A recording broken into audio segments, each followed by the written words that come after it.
क्योंकि आपने महाभारत, रामायण और इन सभी शास्त्रों की बात की और हम इनकी बातें कर रहे हैं। क्या मैं कुछ कह सकता हूँ? जी।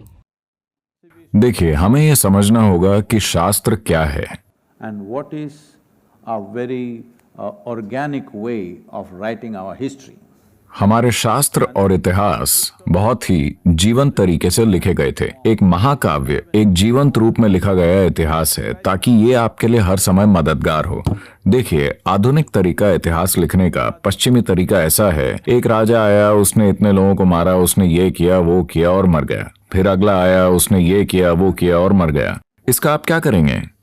मेरा मतलब 1000 साल पहले कोई जिंदा था या मर गया था, इससे आपको क्या फर्क पड़ता है? पर जब आप रामायण महाभारत पढ़ते हैं तो ये जीवंत कहानियां हैं ताकि आप आज भी इनसे संबंध बना सकें। तो ये वाकई अतीत से सीखना हुआ। Because the basis of being human is just this. क्योंकि इंसान होने का आधार सिर्फ ये है कि हम दूसरों के अनुभव से सीख सकते हैं। हमारे साथ बकवास होनी जरूरी नहीं है। किसी के साथ कुछ होता देखकर हम सीख सकते हैं।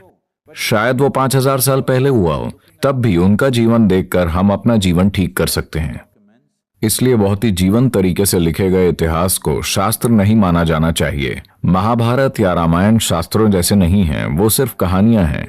इस तरह से लिखा गया इतिहास जो हमेशा लोगों के जीवन में मददगार बना रहेगा। बिल्कुल सही है, मैं यही कह रही हूँ। महाभारत और रामायण का हमारे समाज से बहुत बड़ा संबंध है। और जब आप रामायण को देखते हैं तो सीता के साथ जैसा व्यवहार किया गया था, महिलाओं के ऐसे उदाहरण देखकर पुरुष उनके साथ वैसा ही व्यवहार करना चाहते हैं। इससे निश्चित रूप से भारतीय पुरुषों के मन पर असर हुआ है, इस बारे में कोई शक नहीं है।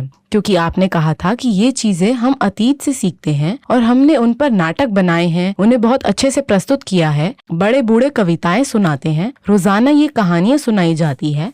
तो मेरा आपसे प्रश्न है, जब आप इन चीजों से सीखते हैं, जब आप पीढ़ियों तक रामायण, महाभारत और ऐसी कहानियों से सीख रहे होते हैं, तो हम कैसे उम्मीद करें कि आज के भारतीय पुरुष अपनी पत्नी के साथ ऐसा व्यवहार नहीं करेंगे जैसा सीता के साथ हुआ था या द्रौपदी के साथ हुआ था? मेरा मतलब है, इस पीढ़ी के लिए हम वाकई समझना चाहते हैं कि हम कैसे इन चीजों को भुलाएं जो हमने अपने जीवन में सीखी हैं, और एक नई शुरुआत कैसे करें ताकि एक महिला को एक व्यक्ति के रूप में, एक जीवित इंसान के रूप में सम्मान मिले।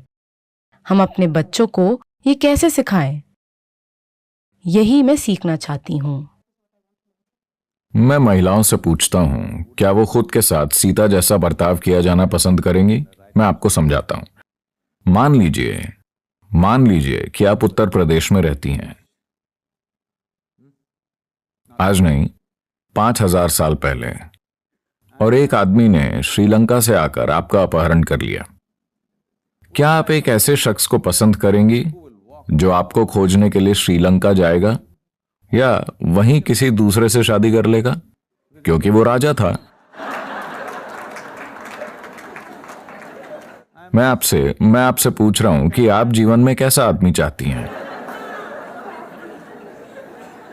वो आदमी पैदल श्रीलंका गया, लड़ाई लड़ी, पूरा शहर जला दिया अपनी पत्नी को वापस लाने के लिए। ये छोटी बात नहीं है। पर उन्होंने अपनी पत्नी की अग्नि परीक्षा ली, उन्हें अपनी पत्नी पर भरोसा नहीं था। देखिए, हम शब्दों को गलत समझ रहे हैं। अग्नि परीक्षा का मतलब ये नहीं है कि उन्हें आग में जाना था। इसका मतलब है कि कोई परीक्षा जरूरी थी, क्योंकि वो राजा हैं। हर कोई उन्हें एक आदर्श के रूप में देखता है। वो कैसे व्यवहार करते हैं, क्या करते हैं, ये बहुत महत्वपूर्ण है, क्योंकि पूरे देश का जीवन उन पर निर्भर है। आज यही सबसे बड़ी समस्या है इस देश में। ये धृतराष्ट्र सिंड्रोम है, तब से लेकर अब तक।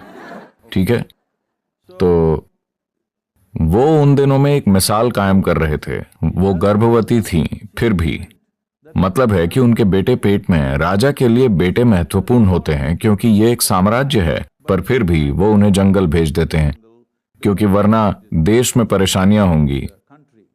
आप इसे गलत चीज मान रहे हैं। मुझे लगता है कि देश में ऐसे प्रधानमंत्री और नेता होने चाहिए ताकि चाहे जो भी हो जाए, राष्ट्र की भलाई के लिए वो वही करें जो जरूरी है।